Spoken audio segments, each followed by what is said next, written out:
მოგესალმებით, მეგობრებო. ჩვენ ისევ ვაგრძელებთ და მინდა რომ დავიწყო იმით, რომ სრულიად საქართველოს მიუსამძიმრო ჩვენი დიდი ტკივილი, ჩვენი პატრიარქის გარდაცვალება და ღრმა მწუხარება გამოვთქვა ამასთან დაკავშირებით. ჩვენ ამ მიზეზის გამო ერთი კვირა არ გავუშვით შეგნებულად ჩვენი პოდკასტი და დღეს დაგიბრუნდით უკვე მშვენიერ სტუმართან ერთად, თიკოსთან, თიკ ბაბაშიძესთან ერთად, რომელიც უკვე ჩვენი პარტნიორია და ქველმოქმედი, ძალიან კარგი ადამიანი, მოკლედ დანარჩენი თქვენ თქვით, ყველაფერი თქვენ თავზე, უკეთესად იტყვით და როგორ ხართ პირველი კითხვა ჩემი? როგორ ვარ, ცოტა ისეთი რთული და ძნელი პასუხგასაცემია დღევანდელ ვითარებაში, ვინაიდან პირველი ის, რომ ნამდვილად ვიზიარებ მწუხარებას მთელი ერის დაგვაკვდა ნამდვილად ჩვენი უდიდესი სულიერი მოძღვარი და ვფიქრობ, რომ მთელი საქართველო გლოვდით ამას და ამ შოკიდან არ ვართ ჯერ გამოსული ადამიანები, იმიტომ რომ ვიღაცა პატრიარქის ეპოქაში დავიბადებთ, ვიღაცას დაუყვდა პატრიარქი, ვიღაცა მან მერე ჩვენი შვილები, შვილიშვილები ესე გამოვზარდეთ იმ აზრით, რომ ილია მეორე ყოველთვის იქნებოდა ჩვენს გვერდზე. ამიტომ ვფიქრობ, რომ ჯერ ვართ შეგუების პროცესში ყველა და ამ შოკიდან არ ვართ გამოსული. მეც მაგას ვამბობდი, ხო პოსტიც დავწერე. შეგრძნება მქონდა რომ რაღაცა შობლებს რო დაკარგავ, აი სულ იქნებოდა ისეთი წარმოდგენა მქონდა მეც. სიცარიელის შეგრძნება მქონდა, იმიტომ რომ მეც დამხვდა. თან ვფიქრობ, რომ ბოლო რაღაც პერიოდში ეს ადამიანი ყველას გვახსოვს, აი მართლა ყველას გვახსოვს, იმიტომ რომ ჩვენი მშობლების პერიოდში იყო უკვე პატრიარქი, მერე ჩვენ დავიბადეთ, გვახსოვს, მერე ჩვენი შვილები და ესე რაღაცა ძალიან დიდი პერიოდია, რაც ჩვენი სულიერი მამა და ვფიქრობ, რომ ასე თუ ისე იმ ადამიანების დამოკიდებულებაც კიდევ სხვადასხვა რელიგიური თემების ძალიან ნათლად აჩვენა, თუ რამდენად მნიშვნელოვანი ფიგურა დავკარგეთ და ძალიან მოხარული ვარ ამით, რომ ნათლია იყო ჩემი და ჩემი ძმის, ხო? თიკო, გადავიდეთ შენ საქმიანობაზე, სად მუშაობ, რა საქმიანობ, რამდენი წელი? მე ვარ ძალდობისგან დაცვის ეროვნული ქსელის რეგიონალური წარმომადგენელი აჭარაში. ასევე ვარ არასამთავრობო ორგანიზაცია იოქანის დამფუძნებელი დირექტორი. მუშაობ ქუჩაში მომუშავე და მცხოვრებ ბავშვებთან, ასევე ძალდობის ქალბატონებთან, მაქვს ასევე რეაბილიტაციის ცენტრი ქობულეთში და ამ ეტაპზე მაქვს რამოდენიმე მიმდინარე პროექტი სხვადასხვა კლინიკებთან, ასევე მაქვს საკმაოდ დიდი სოციალური ქსელები, სადაც აქტიურად ვეწევი მედია კამპანიებს და ვფიქრობ, რომ გამომდის, იმიტომ რომ პროფესიით ალბათ ადამიანებს გონიათ, რომ ვარ უფლებადამცველი, ხშირად მეკითხებიან, რომ იურისტი ვარ, ფსიქოლოგი ვარ, სინამდვილეში ვარ ჟურნალისტი. ხო? კი. მშვენიერი. ჩვენი პარტნიორიც გახდით. ძალიან მიხარია, მეც მიხარია ძალიან. ხო, გადავიდეთ შემდეგ კითხვაზე. რა იყო ის მთავარი მიზეზი, რის გამოც გადაწყვიტე ამ სფეროში მუშაობა, რატო მოგინდა დახმარება, მაგალითად, აქეთ უფრო წავალ ამ წუთას? რეალურად ძალიან ბევრი მიზეზი შეიძლება ყოფილიყო, განსაკუთრებით იყო მიზეზი ის ადამიანები, რომლებიც გარკვეული პერიოდის განმავლობაში, როცა მე ვიყავი თავად რთულ სიტუაციაში, მეხმარებოდნენ. მაშინ გამიჩნდა აზრი, რომ თუ ადამიანები ერთმანეთს შეძლებენ ხელის გაწვდენას, ვფიქრობ და სწორი სოციალური კამპანიის ფარგლებში ერთმანეთის დახმარებას, ყოველთვის ჩნდება რაღაცა ნათელი რგოლი, რის ირგვლივაც ვფიქრობ, რომ იკრიბებიან სწორი ადამიანები და აკეთებენ ძალიან მნიშვნელოვან საქმეს. თუ რატომ გადავწყვიტე, რომ დავხმარებოდი ქალებს, ამის მიზეზი ალბათ იყო ის, რომ ჩვენ გავიზარდეთ ისეთ პერიოდში, ისეთ ეპოქაში, სადაც ქალის ხმას ძალიან დიდი მნიშვნელობა არ ჰქონდა და არავინ არ აქცევდა ყურადღებას და ქალებს ყოველთვის უწევდათ თავის დამკვიდრებისთვის ძალიან ბევრი ბრძოლა. განსაკუთრებით განათლების უფლების მიღებისთვის უწევდათ ბრძოლა, დამოუკიდებლობისთვის, პროფესიის არჩევის დროსაც კი ჰქონდათ გარკვეული გავლენები ოჯახის წევრებისგან, ამიტომ ამ ბრძოლის ნაწილი ვიყავი ყოველთვის, იმიტომ რომ მე დავიბადე ოჯახში, სადაც მაგალითად მამაჩემს მიეჩნდა, რომ განათლება ქალისთვის არ იყო აუცილებელი შემადგენელი კომპონენტი. ანუ იგივე გამოცდილება გაქვს. ხო, ამიტომ ვფიქრობ, რომ უფრო ამ ნაწილში ყველაზე მეტი შრომა იმიტომ ჩავდე და გოგოების განათლებაში ძალიან მნიშვნელოვან როლს ვასრულებ დღეს და განსაკუთრებით მიუსაფარი ბავშვების გოგონების განათლებაში, ვინაიდან ვთვლი, რომ ქალებისთვის განათლება არის მთავარი ძალა. რაც შეეხება ქველმოქმედებას, ვფიქრობ, რომ ამ ნაწილში გადამწყვეტი როლი ალბათ რამოდენიმე ეპიზოდმა ითამაშა. ეს ერთ-ერთი იყო ის, რომ მე წლების წინ როცა ბათუმში ჩამოვედი და მომიწია ცხოვრების თავიდან, აი ნულიდან დაწყება, საერთოდ უცნობმა ადამიანმა, რომელიც დღეს ჩემთვის ყველაზე მნიშვნელოვანი ადამიანია ჩემი ცხოვრების, შემეხმიანა რაღაცა გარკვეული ისტორიები რო გავცვალეთ, მითხრა, ვიცი რა მე მინდა, რომ შენ იყო კარგად, იყო ძლიერი დედა და გაზარდო ძლიერი გოგონები, ამიტომ მე რაც შემეძლება შენ დაგეხმარები და იმ დროს სწორად გამოწვილი ხელი, სწორად გაკეთებული სიკეთე გახდა იმ ხელა ტრამპლინი ჩემს ცხოვრებაში, რომ მე შევძელი დამდგარიყავი ფეხზე, გამეკეთებინა ჩემი ორგანიზაცია და მეკეთებინა ის საქმე, რასაც ვფიქრობ, რომ დღეს ძალიან კარგად ვაკეთებ. და მადლიერება თქვენ ამის გამო სხვა ადამიანების, ბევრი ადამიანის სახელითაც სხვა მინდა მეც გითხრათ, რომ რავი, ამაზე კაი საქმე რა შეიძლება გააკეთოს ადამიანმა, ქალმა ქალისთვის მით უმეტეს. როგორც ვიცი, ბავშვებსაც ეხმარებით, ხო? კი, მე მაქვს დღის ცენტრი, სადაც არიან მოწყვლადი ჯგუფები გაერთიანებული, გვაქვს რამოდენიმე კატეგორია, მაგალითად ბათუმის მერიის დაფინანსებით არიან ნაწილი ბავშვები ჩვენს დღის ცენტრში და ბათუმის მერიას აქვს თავისი კომპონენტები, მაგალითად ის ვაუჩერს აძლევს სოციალურად დაუცველებს, მრავალშვილიანებს, ძალადობის მსხვერპლი ქალების შვილებს, ასევე შეზღუდული შესაძლებლობის მქონე მშობლების შვილებს, რათა ჩვენს ცენტრში მოვიდნენ. გარკვეული ტიპის სერვისები მიიღონ, მათ შორის ფსიქოლოგის მომსახურება, ასევე მიიღონ განათლება. თუმცა ჩვენ გვაქვს ამ ეტაპზე 77 ვაუჩერი და დღის ცენტრი აერთიანებს 170-მდე ბავშვებს. დანარჩენი ბავშვები, რა თქმა უნდა, ჩვენი რესურსით, ჩვენი მხარდაჭერით და ჩვენი პედაგოგების ენთუზიაზმით, იმიტომ რომ ისინი ბოლომდე იხარჯებიან და საერთოდ არ აქვს მათთვის მნიშვნელობა არც ფსიქოლოგისთვის, არც აღზრდელისთვის, არც პედაგოგისთვის. იმ ბავშვის ვაუჩერი გვაქვს თუ არ გვაქვს, ფინანსები გვაქვს თუ არ გვაქვს, ვინაიდან ჩვენთან შემოსული ბავშვი აუცილებლად ყველა უნდა იყოს დაფურებული, მოვლილი და მთავარი მოფერებული, იმიტომ რომ ძირითადად რისთვისაც ეს ბავშვები ჩვენთან შემოდიან, არის ის სიყვარული და ის უპირობო სიყვარული, რასაც ისინი ჩვენთან ღებულობენ. ყველაზე მთავარი ალბათ. იმიტომ რომ აი მათთვის ქუჩიდან მოსული ბავშვისთვის განსაკუთრებით და ეთნიკური უმცირესობისთვის ალბათ მიმღებლობა ყველაზე მნიშვნელოვანია, რადგან როცა მოდიან ეს ბავშვები, პირველი რაც არის, ჩვენ ვფიქრობთ, რომ მათი აუცილებელი პირველადი საჭიროებები დავაკმაყოფილოთ.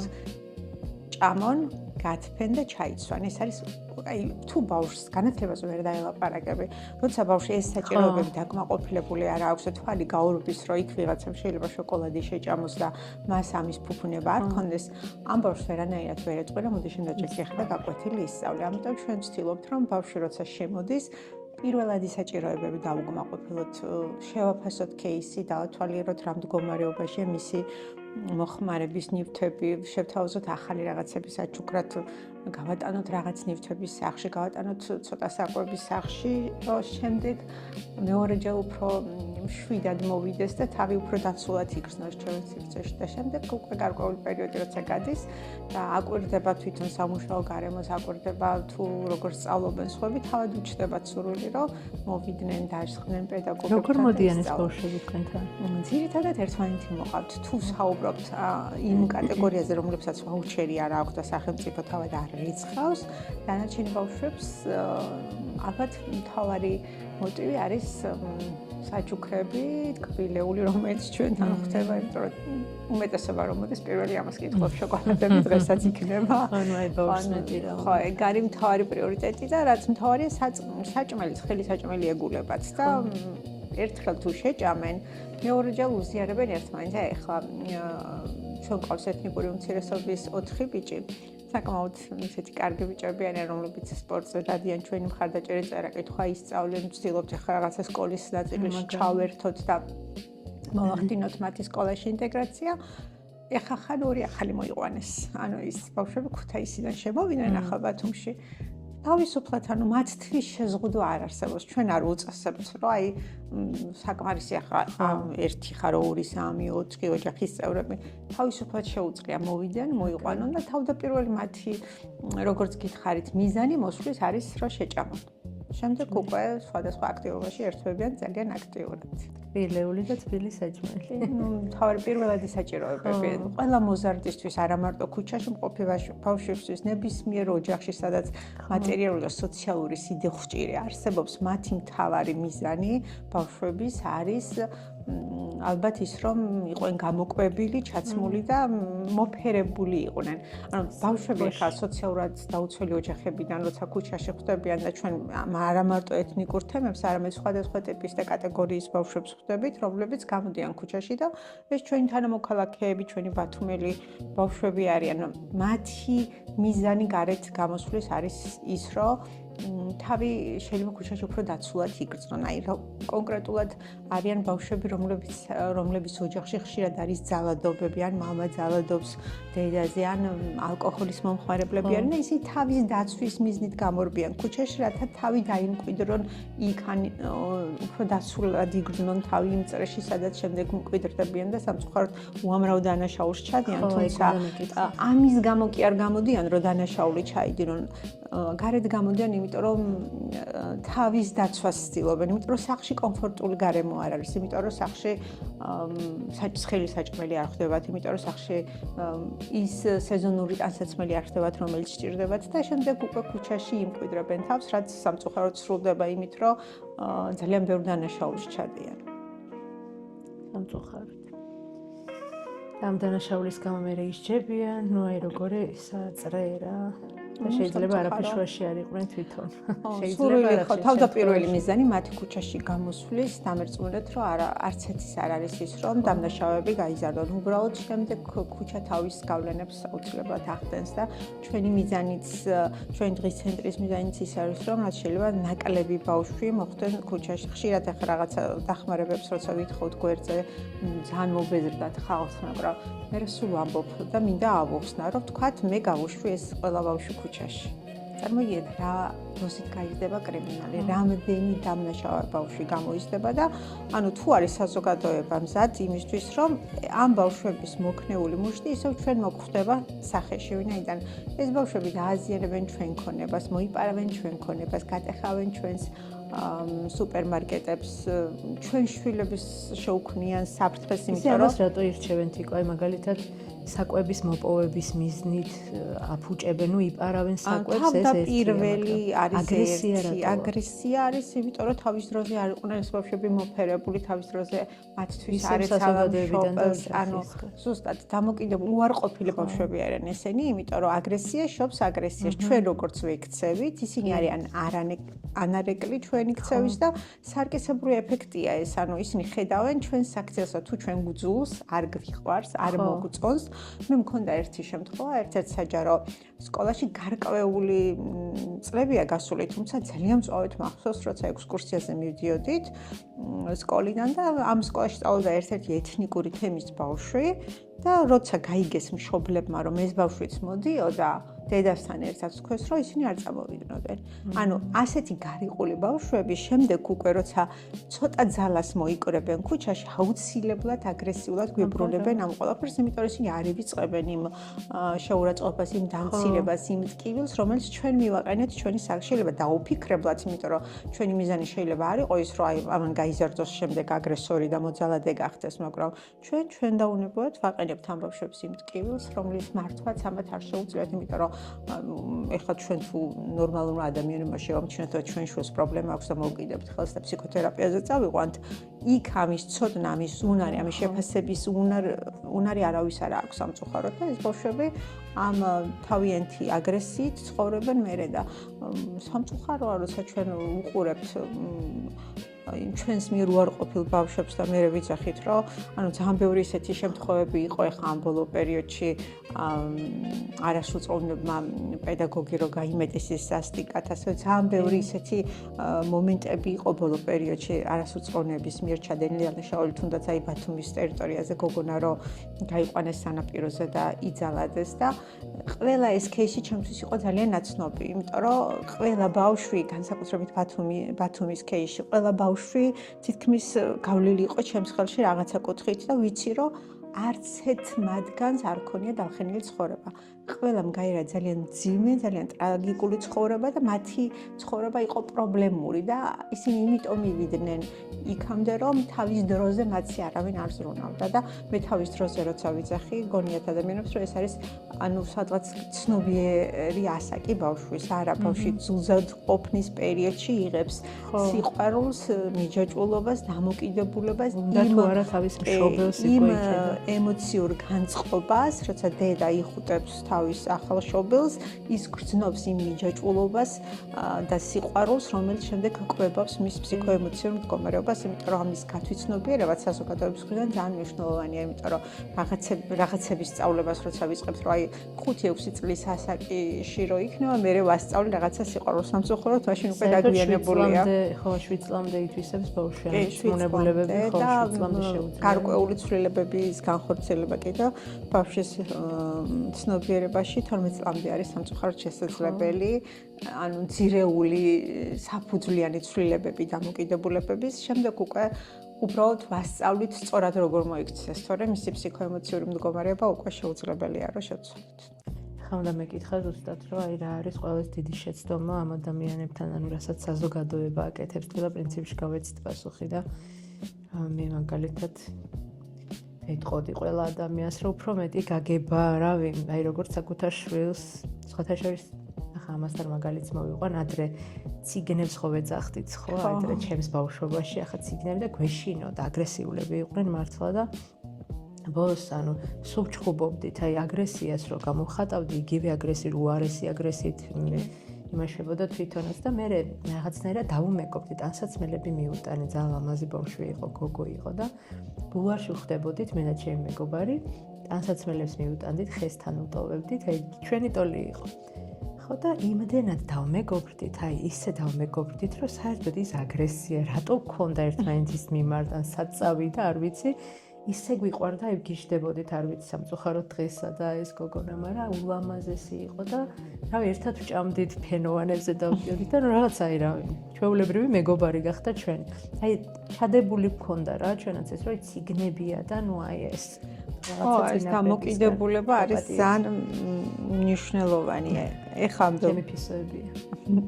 ბოლო პერიოდში, რაც ჩვენთან დაიწყეს სიარული და ინტეგრირებული ჯგუფები, გვაქვს უკვე წარმოიდგინეთ 170 ბავშვიდან 40 მაინც ეთნიკური უმცირესობა არის და ის იმდენად მიეჩვენა ეს ბავშვები ერთმანეთის სიყვარულის გაზიარებას, რომ ქუჩაშიც ერთმანეთს მეგობრობენ, ერთმანეთთან სახლში დადიან, მშობლებს მიმღებლობა ჩამოუყალიბდა და თუ გახსოვთ 3-4 წლის წინ ეს ბავშვები ქუჩაში იფურთხებოდნენ, ითებს ართმევდნენ ადამიანებს და წელს თამამად შემიძლია ვთქვა, რომ ჩემი დამსახურებით, ჩემი ორგანიზაციის დამსახურებით 2 წელია ამ ბავშვებს მსგავსი ქმედებები არ განუხორციელებიათ. ქუჩაში არც არავის მისდევენ, არც არავის პირიქით ძალიან დიდი სიყვარულით ესალმებიან ყველას, ეხუტებიან და რავი, მთელი ბათუმი იცნობს მაგალითად ლეილას, ალის, აიშეს, ეს ადამიანები ჩამოყალიბდნენ ფაქტიურად ელქანში და იქ ისწავლეს ადამიანების მიმართ პატივისცემის საკუთრებულად ლამაზები არიან. სხვათა შორის ამ თემის ქალები გაუაკვირდება ყველა ძალიან ლამაზია, ხიანები ხო. ადრე ციგნები ვახსენე და ადრე ჩვენც ყველანი ალბათ ჩვენი თაობის ადამიანები ასე მოვეხსენიებდით და როცა ამ სფეროში შემოვედი აღმოვაჩინე რომ სინამდვილეში ციგნები საერთოდ ძალიან დამაკნინებელი წინადადება არიან მოლდოველი თემის წარმომადგენლები და ასევე არიან ეთნიკურად ქურთები, წარმოშობით აზერბაიჯანელები, რომლებიც ჩვენს ქვეყანაში ძალიან დიდი ხანი არიან და რაც შეეხება მოლდოვებს, ეგრეთ წოდებულ ციგნებს, რომელსაც ჩვენ ასე მოიხსენიებთ, ისინი უკვე დიდი ხანია საქართველოს მოქალაქეები არიან და ყველას აბსოლუტურად აქვს პირადობა და იღებენ არჩევნებშიც მონაწილეობას. ამიტომ უკვე ჩვენაც უნდა გქონდეს ემოციური მზაობა, რომ ამ ადამიანებს უყუროთ როგორც თანასწორებს. ადრე უფრო რთულად ქონდა, შეხედულებები ცუდი გქონდა, ეხლა უფრო დავთვით მე მგონი ჩვენაც. ხო, ალბათ ამაში ძალიან დიდი როლი კი იმუშავა იმ არასამთავრობოებმა, იმ ორგანიზაციებმა, რომლებიც ცდილობდნენ, რომ ამ ეთნიკური თემებისთვის უფრო გაემარტივებინათ ცხოვრება და ადაპტირება ჩვენს ქვეყანაში. წარმოადგინეთ თქვენ ან მათი ნამდვილი სახე რა. მე ასე ვფიქრობ, ქართულ საზოგადოებაში, ნუ ბათუმის ყოველ შემთხვევაში ახლა თქვენი ამის გარშემო რო ვიტრიალოთ რა, რომ აი რაღაცნაირად აჩვენეთ კარგი მხარე ამ ბავშვების. ხო, დადებითი მხარე ყველა ადამიანს აქვს და მათ შორის ამ ბავშვებსაც მათი არჩევანი არ არის. ანუ ყველაზე მთავარი არის, როცა რაღაცას ვუყურებთ, ესე მწვავეთ და ვხიზიანდებით, უნდა ვიცოდეთ, რომ ეს მათი არჩევანი არ არის. ნებისმიერ სრულუფასოვან ბავშვს უნდა რომ ითამაშოს, გაერთოს და იყოს მოფერებული. ამის მეტი არაფერი არ უნდა და კონდეს ის მინიმალური საჭიროებები და ის ნივთები, რომელიც სხვა ბავშვს აქვს. არც ერთის არჩევანი არ არის ქუჩაში გამოვიდეს, ხელი გაიწვდინოს, ვიღაცას უყვიროს, იმიტომ რომ ახლა ეთნიკურ თემებზე როცა მუშაობ, ასე თუ ისე გიწევს იმ ტრაგედიაზე მუშაობაც, რაც ამ თემს ახასიათებს და ჩვენ ძალიან კარგად ვიცით, რომ ეს თემი საქართველოში ყოველწლიურად შემოყავს ამ თემს, გარკვეული რაოდენობის ბავშვები იმისთვის, რომ ქუჩაში ამუშავონ. ჩვეულებრივ რომ მითი ტრაფიკინგი რა ჩვენ ქვეყანაში კანონით დასჭადია, მაგრამ საზოგადოება იმდენად ბრმა და ყრუ არის ამ საქმის მიმართ, რომ შეტყობინებას არავინ არ აკეთებს. ანუ ჩვენ ვხედავთ ქუჩაში შემწეობას ითხოვს ბავშვი, შეიძლება ხურდა გადავუგდოთ, ან ბრაზი გამოვხატოთ, ან ზიზღი, მაგრამ კითხვას არასდროს არ სვამთ, რატომ დგას ეს ბავშვი ქუჩაში.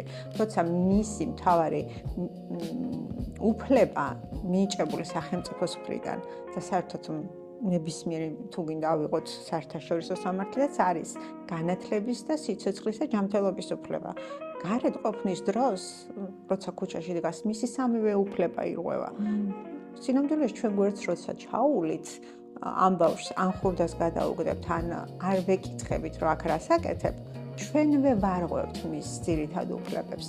და აი მე ძალიან ხშირად ვამბობ ამას, რომ ჩვენ ვართ სახელმწიფო თითოეული ადამიანები, ვართ გადაწყვეტილების მიღებები. ჩვენ ვართ ის ადამიანები, რომლებიც გავლენას ვახდენთ ნებისმიერი საზოგადოების და სახელმწიფო გადაწყვეტილება, თუ ჩვენ ვიქცევით ბრბოთ, ხმათ და რაღაც დიდი ტალღა წამოვა ჩვენი მხრიდან, თავისთავად სახელმწიფოც მე მოგყვება, იმიტომ რომ შეიძლება რაღაც ერთ გარკვეული პერიოდი არ მოგვისმინოს, მაგრამ აუცილებლად გაითვალისწინოს ჩვენი მოსაზრებები და რატომ ვუყურებთ ხშირად ესე, რომ აი მხოლოდ სახელმწიფო არღვევს ამ ბავშვების უფლებებს, არა ჩვენც ვარღვევთ, როცა ხურდას ვაძლევთ, როცა აგრესიას გამოვხატავთ, როცა არ ვინტერესდებით ქუჩაში რამ გამოიყვანა.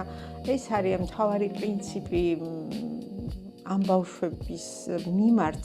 ყველანი ვართ დამნაშავეები, იმიტომ რომ იქ თავის სახელმწიფოში არ არიან დაპურებულები, აქვთ ძალიან მძიმე სოციალური მდგომარეობა, ჩვენთან შემოყავთ საკმაოდ დიდ ადამიანებს. უმეტესობა მინდა იცოდეთ, რომ მათი ნათესავი არ არის ოჯახის წევრზე. ფაქტიურად ქირაობენ ამ ბავშვებს იმისთვის, რომ შემოიყვანონ და ქუჩაში ფული ამათხოვრონ და თითოეულ ბავშვს აქვს ლიმიტი დაახლოებით 40-50 ლარი უნდა იშოვოს დღის განმავლობაში და საფხულობით ეს თანხა იზრდება. მინდა გითხრა, რომ 80 ლარამდე უნდა მიიტანონ და საკმაოდ აგრესიულად ექცევიან ის ადამიანები, რომლებიც უწევენ პატრონაჟს. მათ თუ ფულს ვერ შეიტანებენ, ამიტომ ამაზეც ძალიან ბევრი უნდა ვიფიქროთ. მე ნებისმიერ დროს, როცა ბავშვებს ხედავ ქუჩაში, თუ ვიცი ჩემი кейსი და მე ვმუშაობ, რა თქმა უნდა, იქ შეტყობინებას არ ვაკეთებ, ისედაც ვიცი მშობელს ურეკავ და ვეუბნები, რატომ არის ქუჩაში, სხვა შემთხვევაში აუცილებლად შეტყობინებას ვაკეთებ. აი ამ შემთხვევაში მაგალითად დავინახე ქუჩაში ბავშვი, სად უნდა დავრეკო, ანუ და ძირითადად 15-ე შეგვიძლია დავრეკოთ 111-წეც, ეს არის ცხელი ხაზი ბავშვთა უფლებების, სადაც კანონ უშუალოდ ბავშვების ნაწილზე მუშაობენ, 112 არის ძირითადი გამტარი, ანუ შეტყობინების მიმღები, ძალიან მნიშვნელოვანია, იმიტომ რომ თუ 112-ზე დარეკავთ, აუცილებლად დაიწყება გამოძიება. ანუ სხვადასხვა ინსტანცია, ასევე სოციალური მომსახურების სააგენტოს ცხელ ხაზად შეგიძლიათ დარეკოთ, თუმცა ამ ნაწილში გამოძიება არ იწყება და თვალს ვერ მიადევნებ кейსი როგორ გადაწყდა, რა მოხდა სინამდვილეში, გადაიყვანეს, არ გადაიყვანეს. ამიტომ მე ვირჩევ ყოველთვის 112-ს, იმიტომ რომ 112-ში როცა შეტყობინება შედის, უკვე ის განყოფილება, რომელიც შემთხვევაზე გამოდის, ვალდებულია დაიწყოს გამოძიება და შემდეგ უკვე გამოძიების მსვლელობის დროს ვიცი რა დაიმართა ბავშვს, სად წავიდა, სად გადაიყვანეს თუ არ გადაიყვანეს. ამიტომ იმისთვის რომ თვალი მივადევნო кейსს, აუცილებლად შეტყობინებას 112-ში ვაკეთებ. ვიცოდეთ მეგობრებო, ეს მეც არ ვიცოდი სხვათა შორის და ძალიან დიდი მადლობა ამისთვის. საინტერესო და საჭირო ინფორმაცია. თიკო, რა გასწავლა ამ საქმემ ადამიანებს? ბევრი რამ მასწავლა ის, რომ ადამიანს სწორად უნდა დაეხმარო პირველ რიგში, ხო?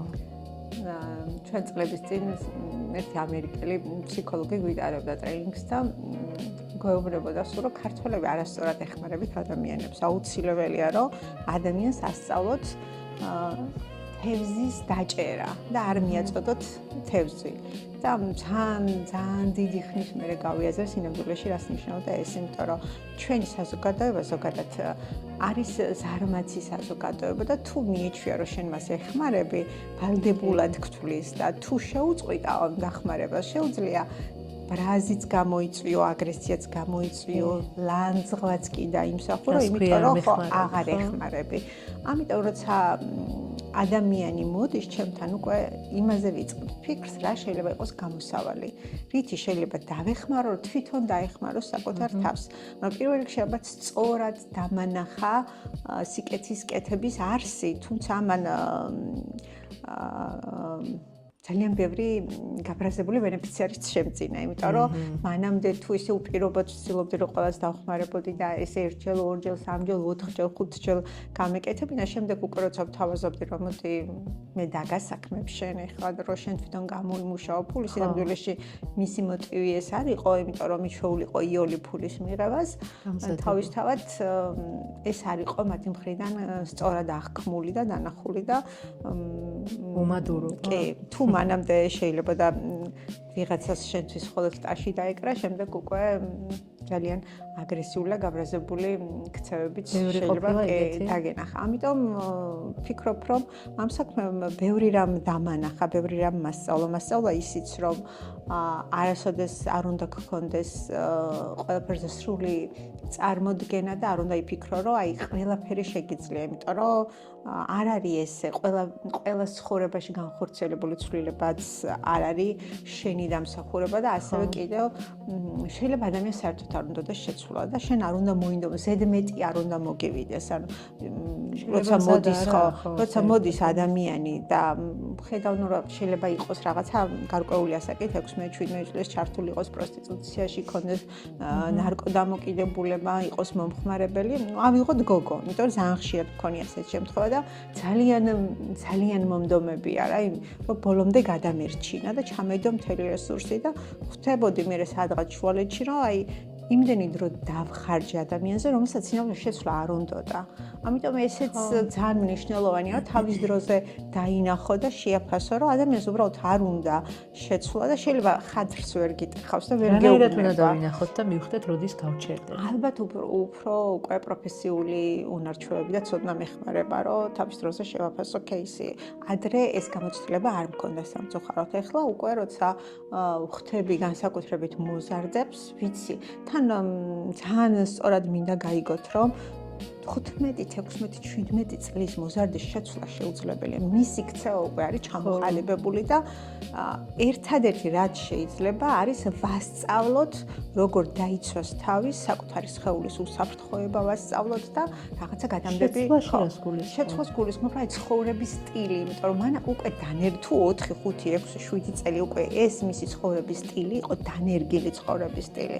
რაღაც ძირეული ცვლილებების განხორციელება მის ქცევაში და მის ფსიქიკაში შეუძლებელია, იმიტომ რომ მაშინ გარემო უნდა გამოუცვალო მთლიანად რა. ანუ ძალიან მნიშვნელოვანია, როცა რასაც აქვს მნიშვნელობა თუ არა მარტო, ნახე გარემოს აქვს ძალიან დიდი მნიშვნელობა.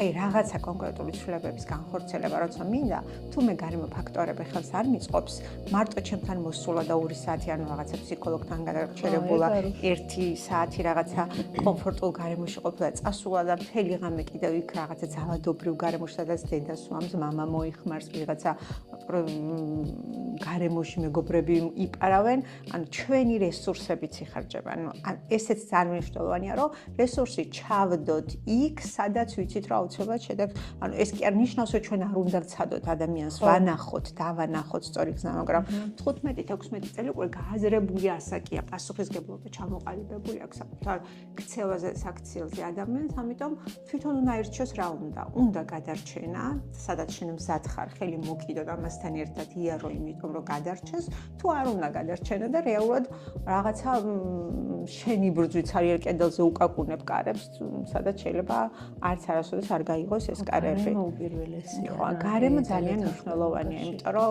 ვერანაირი ცვლილება ვერ განხორციელდება, თუ შენ გარემო პირობები არ გიწყობს ხელს. ისევ იგივეში თუ პროინს სადაც დაინფიცირდი, იქ აღარ განიკურნები. ჩვენ ძალიან ბევრი პატარა ბავშვი ყავს ახლა, რომლებსაც არასტაბილური ცხოვრების სტილი აქვთ მათ მშობლებს. რაც ნიშნავს, რომ ძალიან დიდ გავლენას ახდენს ეს ბავშვების ცხოვრებაზე. და აი ჩვენთან როცა მოდიან და პირველი ნიშანი რა არის ამის? როცა ჩვენ არ ვუყვირი ვართ, არ ვეჩხუბებით, არ ვუკივი ვართ, ეს ბავშვები იწყებენ აგრესიის გადმოტანას ჩვენზე. ანუ მაგალითად, წეღანას ვახსენე, სარკისებრი ანარეკლს ვეძახით ამას. ანუ ხდებიან, რომ ჩვენ აგრესიით არ ვუპასუხებთ და იმ დიდი ადამიანები ვიქცევიან, რომლებიც საკუთარ მათ ოჯახში არიან. ანუ ჩვენ გვიყვირიან, ჩვენ გვეჩხუბებენ. ხშირად უწმატურ სიტყვებს გვეძახიან და ჩვენ ძალიან დიდი ხანი გვჭირდება მოთმინებით ავიტანოთ ეს, რომ მათი ქცევა ჩამოვაყალიბოთ. რთული, ანუ მე პირდაპირ გეტყვით, რომ არც ერთი ბავშვი არ არის მარტივი, რომელიც ჩვენთან არის. ყველა არის რთული, იმიტომ რომ მათი ცხოვრებაც ძალიან რთულია. ასაკი ისეთია, ის შუა გარდატეხის ასაკი, მით უმეტეს როცა ცდილობენ თავის დამკვიდრებას, საკუთარი აზრის მიუხსნარი აზრის, რომელსაც შენ აპროტესტებ და ეუბნები სწორი არ არის, მაგრამ მაინც იმ აზრის დამკვიდრებას ცდილობს, იმიტომ რომ მას მიაჩნია, მის გარემოცვაში მიაჩნია ეს სწორი აზრი, ანუ რაღაცა კონკრეტული ჯგუფები არის, რომლებშიც ცდილობენ თავის დამკვიდრებას, მით უმეტეს ახლა ძალიან ბევრი მიმდინარეობები არის თინეიჯერებში, ზოგი იმ რაღაც ემოების სტილშია, ზოგი რაღაცებში მეგონა ესენი გადაშენებული იყო, იმიტომ რაღაცა ჩემს ასაკში უფრო იყო ეგ სასწავლი და ახლა თავიდან აღმოცენებულან. ფიქრობ რომ 90-იანების ჩაცმულობა, სიმღერები, აი რაღაცები ძალიან სიმღერები იმდენად ბოლო პერიოდში ძალიან ბევრი თინეიჯერი აღმოვაჩინე, განსაკუთრებით მესამე საჯარო სკოლის ბავშვები, რომლებიც აქტიურად მისდევენ რაღაც 90-იანების ჩაცმულობის სტილს. ჩემი შვილიც ხო არის ძალიან ისე განსხვავებულები არიან. ზართულია, მე ახლა ზუსტად მაგასაკის შვილი მყავს 15 წლისაა და აი რომ მეგონა რომ რაღაცა ძალიან ჩემი ყუაზე მყავდა უცებ ახლა რთული ის არა აქ ძალიან პერიოდი, მაგრამ შეცვლილი აქ ხასიათი. თავარი პრინციპი არის არავნო. თავარია როცა შვილს ქუჩაში უშვებ, დარწმუნებული უნდა იყოს, რომ არც შენ ვნებ მის ემოციურ მდგომარეობას და არც ის ავნებს სხვას. ეს არის ძალიან მნიშვნელოვანი. უნდა ინდო და იცნობდე უნდა რა საუბარი ყველაზე მეტად მე მაგალითად მეგობრობას ვირჩევ, თუმცა სხვარი ყოველთვის მაქვს, რომ აი მეგობარი და დაქალი არ ვარ, შენი ვარ მშობელი, მაგრამ შემიძლია გაგება, შემიძლია მოსმენა. და რაღაცა ირიდი მინდა რომ კონდეს რა, აი ამას ვიჭერ ყოველთვის, აი რაღაცა მეგობართან რა ბოლომდე გახსნათ. თუმცა უნდა იცოდეს, რომ უპირობო მხარდაჭერა შეგიძლია ნებისმიერ შემთხვევაში, ეს არის ყველაზე მნიშვნელოვანი. ხონდობასაც ასე მოვიპოვებ მეც მასთან რა, რომ ვენდობი, უსმენ, არ გამკიცხავ და მე თვითონაც ახლა მე მაგალითად რომ ახსენდება ჩემი თინეიჯერობის ასაკი. მე მახსოვს შენი თინეიჯერობის ასაკი. ჩემი საიდან გახსოვს? ჩვენ რაღაცა გადაკვეთები გვქონდა სხვადასხვა მიმართულებით, მათ შორის საერთო მეგობრებიც ყავდათ. ახლა აღარ გაგახსენებ გადაცემის მიღმა კეთილი. კარგად რა საინტერესოა ხო მე ცოტა ისეთი ასაკი მქონდა თინეიჯერობის პერიოდი. რთულიც არ მქონია რაღაცა, მაგრამ ხო აი რაღაცა ისეთი ვიყავი რა, მოჩხუბარი გოგო ვიყავი, აგრესიული ცოტა. ჩემი შვილი მთლად ეგეთი არაა, მაგრამ აი მგონია რომ თავისი გზა უნდა გაიაროს ადამიანმა რა. რაღაც აი ყველა რაც არ უნდა ვიცადოთ, რაც არ უნდა რაღაც გვინდა, ყველა მშობელს უნდა კაი შვილი და რაღაცა დალაგებული, მაგრამ ის თავის სიტკივილიც უნდა ნახოს, რომ კი, მაგას საუბრობდი მე რაღაცა ეგ მომენტი რომ გამოიხარშოს რაღაცა თუ არ მივუშვით, თუ არ მივეცით, ანუ შეცდომის დაშვების უფლებაც არასოდეს არ გვეცოდინება სადამდე წავა ეგ ბავშვი.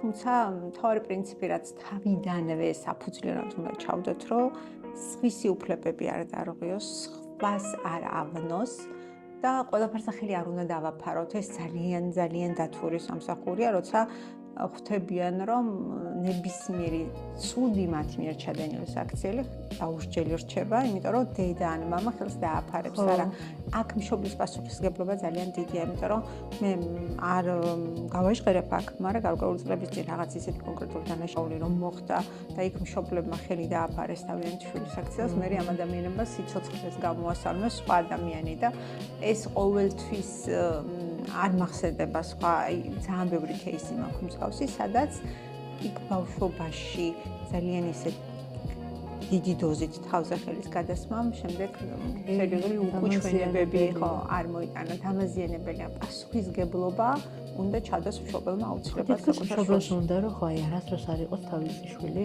დამნაშავე მაგალითად ან რაღაცა არ მოწონს ამის აღიარება თუ რა ემართება. ძალიან ხშირად სხვათა შორის გეტყვი რომ კერძო სკოლის პრაქტიკები ეს ძალიან, იმიტომ რომ კერძო სკოლაში თუ დადის ბავშვი, თუ ფულს იხდის მშობელი, ყოველთვის მისი შვილი მართალია და რატომღაც სკოლებსაც აქვთ ეს მავნე ჩვევა და დამოკიდებულება, რომ ხო კი მართალია. ხო რაღაცაზე ყველაფერზე თავზე ხელს უსვამენ ახლა ბავშვებს. ძალიან შეფერებაც ვფიქრობ, რომ არა სწორი აი პირობითად ვიძახი ავტობუსში თუ ხარ და ამოვა მოხუცი, არ უნდა დაუთმო, იმიტომ რომ შენ ფულს იხდი, ანუ ეგეთი რაღაცები ჩემთვის ანუ მაინც არ ვიცი რამდენი წლისაც არ უნდა გავხდე მიუღებელია. უფროსია. რაღაცა თუ შეგიძლია რომ ადგე ფეხზე წამოდე იქ და დაუთმო მოხუცს. ძალიან მნიშვნელოვანია ხო. მაგას ახლა არც ჩვენ ვუტრირებთ რომ აუცილებელია რომ ან დაუთმოს, ან არ დაუთმოს, იმიტომ რომ შენ როგორც ჩადებ მშობელი ბავშვი ისე მოიქცევა. ცდილობა უპირველეს სკოლისა და კულტურა. ხშირად მესმის რომ მე თავისუფალი სტილის ვზდი ჩემს შვილებს. ეს არ ნიშნავს რომ ამ თავისუფლებამ სხვა უნდა შეაწუხოს, ღვთის შემაწუხებელი არ უნდა გახდეს. თავისუფლება თავისთავად მოიცავს საკუთარ თავში საკუთარი თავისფლობას. თუ შენ ქცევას ვერ აკონტროლებ, შენი ქცევა შემაწუხებელია, სხვას აზიანებს, სხვას სივრცეს უვიწროვებს შენი საქციელით, ეს თავისუფლება აღარ არის, უზრდელობაა და ამას მოდი ნურც ფსიქოლოგები, სპეციალისტები ნუ დავარქმევთ თავისუფლებას. ჩემმა ერთ-ერთმა სტუმარმა თქვა, ჩემმა მეგობარმა ჯაბა მაქვს, რომ და ეგ ფრაზა თქვა, რომ აი ჩემი თავისუფლება იქ სრულდება, სადაც სხვისი სიმყუდროვე რაღაც თავისუფლება ირღვევა, ანუ უკვე მე რო სხვას ვაწუხებ, ეს აღარა უკვე ჩემი თავისუფლება. ეს არის ძალიან მნიშვნელოვანი, რომ ეს ბავშვებმა გააზრებულად საზღვრები არ უნდა დავარღვიოთ. და კიდევ ძალიან ბევრი ვისაუბრეთ ბავშვების ემოციებზე და ემპათია ძალიან მნიშვნელოვანია. ბავშვები უნდა გავზარდოთ ემპათიურები, ყველას მიმართ, მოხუცის მიმართ, ცხოველის მიმართ, გარემოს მიმართ, სახელმწიფოს მიმართ, მიუხედავად იმისა, როგორი სახელმწიფო ყავს, აი ხშირად ჩვენი ბავშვები განსაკუთრებით ქუჩაში მომუშავე ბავშვები ხა ასე მოვიხსენებ, თუმცა საერთოდ არ მომწონს ეს ტერმინი მიუსაფარს ხმარო ხშირ შემთხვევაში აზიანებენ სახელმწიფო ქონებას და მე სულ ვუხსნი სულ და მეუბნებიან რომ რას უხსნი ესენი ვერ გაიგებენ რომ ეს არის ჩვენი ბიუჯეტით შეძენილი მაგალითად სკამები, განათებები, ისევ ჩვენი ფული იხარჯება ამაში. აი შენ რომ ამას დააზიანებ სახელმწიფო ვალდებულია მივიდეს ხვალ გამოცვალოს და კიდევ ჩვენი ფული დახარჯოს და ან ძალიან ეცინებათ რომ რას უხსნი ამათ. მე არ ვიღლები, იმიტომ რომ გონია რომ ეს ბავშვები ყველაფრის მიმართ ემპათიურები იყვნენ, მშობლის მიმართაც. ანუ ეხლა ვნახე საოცარი ვიდეო, სადაც იაპონიაში ბავშვებს სკოლაში გაკვეთილზე აჩვენებენ იმ პირობებს, რა პირობებშიც მათი მშობლები მუშაობენ, მაგალითად მაღაროში და აი მთლიანი ეს მოტანილი აქვს რაღაცა მოწყობილობები, რაშიც შედიან ბავშვები ან სიცხეს უძლებენ, ან ხმაურს უძლებენ და ეუბნებიან, რომ აი შენი მშობელი მთელი დღის განმავლობაში მუშაობს ესე, რომ შენ მოგიტანოს საკვები და ფიქრობ, რომ სწორიც არის, მაგრამ ჩვენმა ბავშვებმა არ იციან, რა გზას გადიან მშობლები, იმისთვის, რომ ისინი იყვნენ მოვლილები, ჩაცმულები, დაპურებულები და ამის აღქმა, ხო, ამის აღქმა არ აქვს. აი ეს არის რა, ჩვენი თავარი მიზანი არის, რომ ჩვენი შვილები გავზარდოთ ემპათიურები. ჩვენს მიმართაც ეს ჩვენს გვჭირდება. თიკო ძალიან კაი თემას შევეხეთ ჩვენ ბავშვების ამბავს. ბევრი რაღაცა განვიხილეთ და ძალიან მომეწონა. ვერ ვიტყვი რომ გაგვიგრძელდა, იმიტომ რომ რაც საჭირო იყო და როგორც იყო საჭირო, ისე წავიდა და მივყევით. ახლა ცოტა შენს შეგეხები. აი ამდენს რო შრომობ და მუშაობ, ყოფილა თუ არა მომენტი, როცა იგრძენი გადაწვა, აი დაიხალე. როგორ უმკლავდები ამ მდგომარეობას? ძალიან ხშირად მაქვს ეგ მომენტი, ემოციური გადაწვა, ვინაიდან როცა ისეთ თემებზე მუშაობ, სადაც შეიძლება არასრულწლოვანის გაუპატიურებაზე მოგიწევს რამოდენიმე დღე გადამბულად გამოკითხვაზე ყოფნა თავისთავად რთულია. მიხარებ ბოლო პერიოდში არ ყოფილა მსგავსი кейსები, თუმცა წლებია ძალიან ბლომად, ხშირად კვირაში 2-3 შემთხვევა იყო მსგავსი. ალბათ დროთა განმავლობაში ვისწავლე ტექნიკები, რითაც ვმართავ თავს. თავარია რომ სახლამდე არ მიმყვეს და ხშირ შემთხვევაში არ გადამევიდეს ხასიათში ეს გადაწვა და არ დავესხა ოჯახის წევრებს, იმიტომ რომ ემოციურად ძალიან რთულია, როცა პროფესიაში გადაიწვევი. ძალიან ხშირად მიფიქრია, რომ მოდი რა ამ ყველაფერს თავს დავანებებ, იმიტომ რომ ძალიან რთულია. თუმცა ფიქრობ, რომ რამდენჯერაც სცადე სფეროდან წასვლა, რამდენჯერაც მივიღე ეს გადაწყვეტილება, მაგრამ რატომღაც ისე უკან მომაბრუნა და ჩემია ეს საქმე და ამიტომ ფიქრობ ემოციების მართვაც უნდა ვისწავლო. რამდენად ახერხებ, ალბათ ჩემს ოჯახის წევრებს უნდა გითხოთ უფრო, იმიტომ რომ ისინი უფრო გიპასუხებენ, თუმცა ფიქრობ, რომ ახერხებ. კი. შვენიერი. და შეგეკითხები კიდე ერთს. რას ეტყოდი საზოგადოებას? რა შეიძლება თითოეულ ადამიანს ანუ რა შეუძლია თითოეულ ადამიანს რომ გააკეთოს ამ ადამიანებისთვის, ბავშვებისთვის თუ ქალებისთვის თუ აივისთვისაც მუშაობ და შრომობ შენ. ეცეღანაც ვახსენე, რომ თითოეული ადამიანი ვართ სახელმწიფო გადაწყვეტილების მიმღები და ცვლილებების განმახორციელებელი. ჩვენ შეგვიძლია ძალიან ბევრი რამ. პირველ რიგში შეგვიძლია შევქმნათ ძალიან კარგი სოციალური კამპანიები, დავეხმაროთ იმ ქალებს, რომლებიც არიან უარყოფილი საკუთარი ოჯახებიდან. ხშირ შემთხვევაში ყველაზე რთულ პერიოდს გადიან ძალადობის მსხვერპლი ქალები, რომლებიც მოდიან მოძალადის ოჯახიდან და პარალელურად არ ღებულობენ საკუთარი ოჯახები და ასეთ შემთხვევაში, როცა ამ ქალებისთვის დახმარებას ვითხოვთ, ძალიან დიდი აგრესია ასევე ქალების მხრიდან. მე ვფიქრობ, რომ უნდა ვისწავლოთ სოლიდარობა, განსაკუთრებით უნდა ვისწავლოთ ქალებმა, ქალების სოლიდარობა ნაკლებად უნდა განვიკითხოთ და გავუწოდოთ ხელი, რადგან სწორად ძალიან ბევრი ვისაუბრე ამაზე, რომ კიდევ ერთხელ განმეორდები, რომ სწორად გაკეთებული სიკეთე, სწორად გაწვდილი ხელი არის ძალიან მნიშვნელოვანი და შეიძლება იყოს ერთ-ერთი განმაპირობებელი იმისა, რომ ადამიანმა გადარჩეს და სწორად გადარჩეს და სწორ გზაზე წავიდეს. იმიტომ რომ ხშირია შემთხვევა, როცა ირჩევენ ისეთ გზას, სადაც შემდეგ საკუთარი თავის გარდა ყველაფერს კარგავენ, საკუთარ თავსაც და ყველაფერს კარგავენ, ან შვილებს, ოჯახს, ახლობლებს, ვინაიდან თავის დროზე მათ ირგვლივ არ აღმოჩნდა ის ადამიანები, რომლებიც დაეხმარებოდნენ. ჩვენ ყველაფერი შეგვიძლია შევქმნათ გარემო, შევქმნათ ქალაქი, რომელიც სიყვარულს გააზიარებს. ეს არის სამნიშნულო, იმიტომ რომ მე რამოდენიმე საახალწლო კამპანია მქონდა სიკეთის, სადაც ისე იყო მთლიანი ქალაქი ჩართული, ისე იყო, რომ მირეკავდნენ მერიიდან, მირეკავდნენ სამინისტროებიდან, მირეკავდნენ ტელევიზიებიდან, უბრალო ადამიანები მირეკავდნენ, კიდე რომელიმე საჩუქარი ხوار გაკლია ბავშვისთვის იქნება, ეხა ეს ხوار მოვიტანოთ, ან ის შევიძინოთ და საოცარი შეგრძნება იყო, თუმცა ეს სადღაც 2 წლის წინ იყო ეს და ყოველთვის ძალიან მახსოვს და მithფობს გულს ის მომენტი, რომ არა მხოლოდ ვიღაცი თითეული ადამიანი, მთელი ქალაქი იყო ამ სიკეთის კამპანიაში ჩართული და ვფიქრობ, რომ ესეთი ერთიანობა შეუძლია ბათუმს. თან შეუძლია ძალიან კარგად და ძალიან მნიშვნელოვანია. ანუ ძალიან მნიშვნელოვანია ეს ერთიანობა იმ ქალებისთვის, რომლებსაც დახმარება სჭირდება, იმ ბავშვებისთვის, რომლებსაც გადარჩენა სჭირდება და იმ მოხუცებისთვისაც, რომლებსაც არავინ არ ყავთ და მე ვფიქრობ, რომ ეს რგოლი ყოველთვის უნდა იყოს შეკრული და თუ ვიღაცას რაღაცა 1-2 ის მომენტი გაუჩნდა, რომ აი სულ რატომ უნდა დავეხმარო, სამწუხაროდ მოწყობილ ჯგუფებთან როცა მიდიხარ და სახმარებად ეს ნიშნავს მუდმივ შენებას, ეს არნიშნავს, რომ დღეს დადერთი აგური და ხვალ ვეღარ დადებ. ეს არის უწყვეტი სიკეთის ჯაჭვი, სადაც სისტემატურად გჭირდება, იმიტომ რომ მე სულ ვამბობ, რომ რაღაც მომენტში მე მკვიდრეობასავით არის ეს ქცევა შენში გამჯდარი და მუდმივად გინდა რომ აკეთო რაღაცა კარგი და ანუ კარგის კეთება როგორ შეიძლება მოგგვეზდეს, ხო? ამიტომ ჩვენ ყველაფერი შეგვიძლია.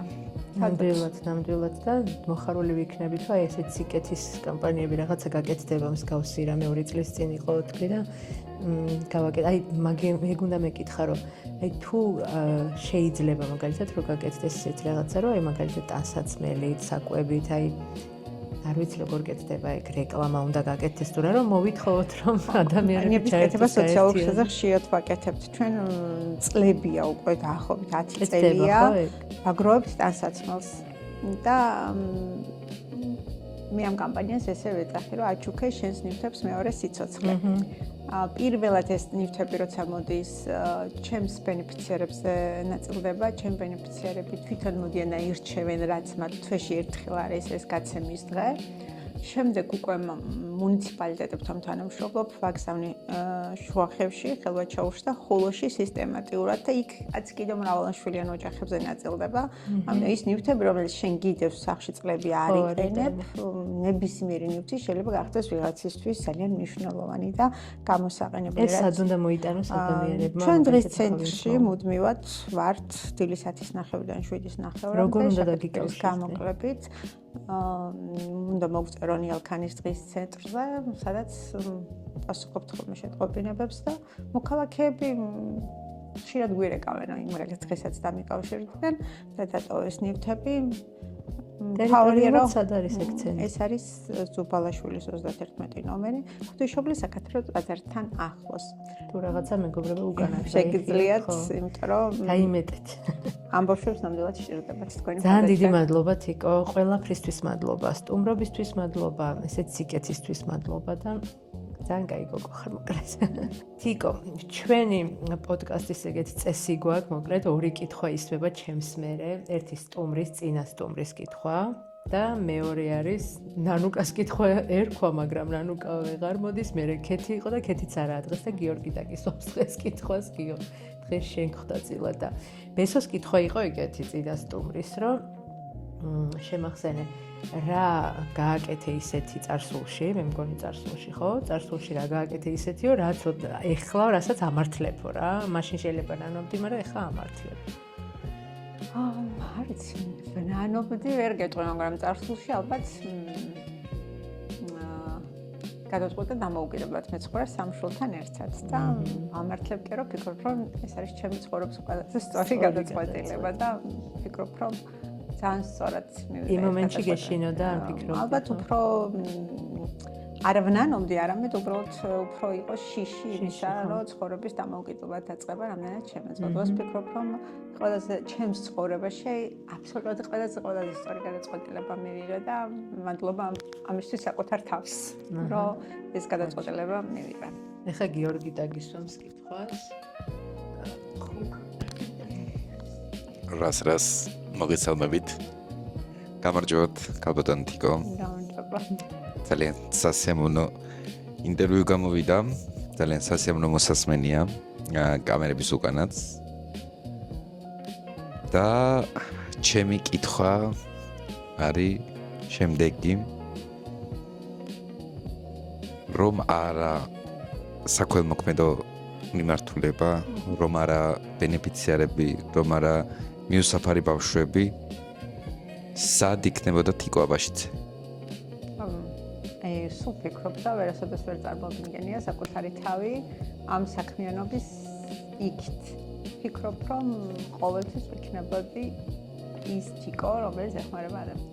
ნებისმიერ ადგილას, სადაც არ უნდა წავსულიყავი და პროფესიაც არ უნდა ამერჩია, პარლამენტარიც რო ყოფილიყავი, ალბათ ჩემი მთავარი მისია და მიზანი ცხოვრების იქნებოდა ადამიანების დახმარება, რადგან ამის გარეშე ცხოვრება არ შეგვიძლია. მადლობა გიორგი კითხვისთვის და მადლობა თიკო პასუხისთვის. საგემშვიდობებით, ძალიან დიდი მადლობა კიდევ ერთხელ სიკეთისთვის და ამ სიყვარულისთვის, რასაც გადასცემ ამ ადამიანებს. ნახვამდის. დიდი მადლობა ჩემთან ერთად რომ იყავით ბოლომდე და მოგვისმინეთ. იმედი მაქვს რომ ისიამოვნებთ. ძალიან საინტერესო ინტერვიუ გამოგვივიდა პოდკასტი დღევანდელი. ნელ-ნელა წინ მივიწევთ და შევხვდებით მე-9 პოდკასტში სამშაბათს.